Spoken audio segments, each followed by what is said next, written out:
Weird noises. In my first grade class, we were singing a song under the direction of our teacher. I wasn't very interested in the song, so it came to me that I could just make up my own words or tune or noises, and nobody would know. So I just started making weird noises. Ee, ah, ee, wah, la, la, la, la. Stop, said somebody. It was Mrs. Savin. Who's making those strange sounds? At least a half a dozen hands with extended index fingers swung around at me. How could they have heard me out of 25 students? I could barely hear myself. Come with me, Jim, ordered the teacher. She led me outside and told me to sit on the step until she was ready for me to come back in. That wasn't so bad. I got to be outside enjoying some Florida sunshine. I didn't have to go to the principal's office. Everything was good. Until I saw a familiar face coming in my direction. It was my brother David, who just happened to be running an errand for his teacher in another building. He walked right up within hearing range and asked, "What are you doing here?" I was trying to think of a good answer, but he didn't linger to hear it. My greatest fear was that he would tell my parents, and they would make me tell the teacher or the whole class that I was sorry.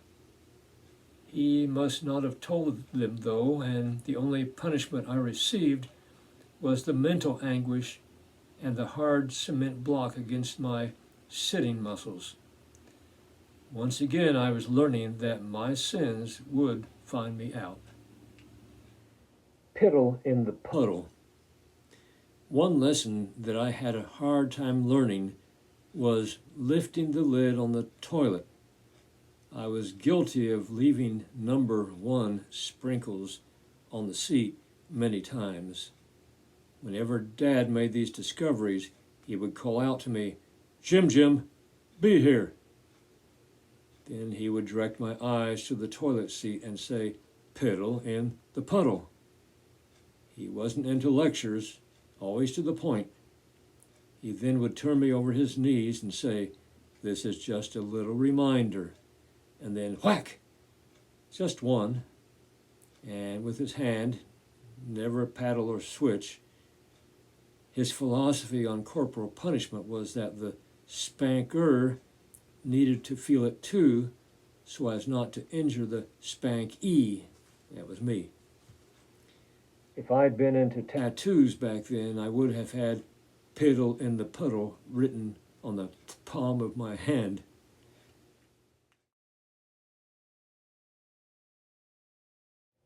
kissing Old Gray. We had moved to Florida in a 1941 Plymouth that we called Old Gray. But after 4 years in Florida, our parents decided it was time to return home to Indiana. We needed a newer car for our return journey, so Dad sold our Plymouth to a man that he had worked with. He was going to cut the back out of Old Gray and turn her into a truck. We had some good times in that old car, and a boy can get pretty attached. The night before the man came, I sat down beside her in the carport and tried to comfort her. "I hope it doesn't hurt much when he turns you into a truck. Maybe it'll be fun for you. I'll miss you." Then I leaned over and kissed her yellow fog light and said goodbye.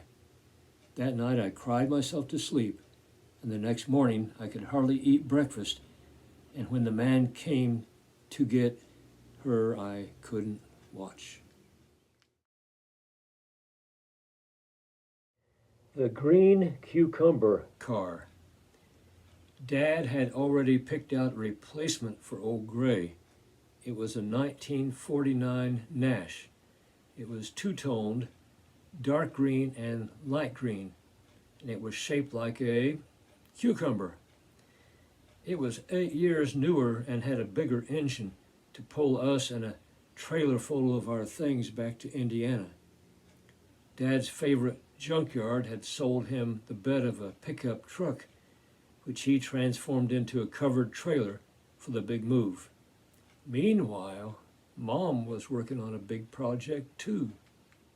A souvenir from Florida. Mom had gone to the doctor a few months before our return to the Hoosier State. He told her that she had a tumor in her uterus. She asked God for wisdom and felt led to go get a second opinion. This doctor said that she was going to have a baby. Just a few weeks before our big move, our brother Edward was born. No wonder we needed a bigger car. Now we were 8. This new brother was made in Florida and would bring a lot of sunshine into our lives. In June of 1958, we climbed into our assigned seats. My seat was the window ledge. I would have the last look at everything. Frisky had a place on the floor.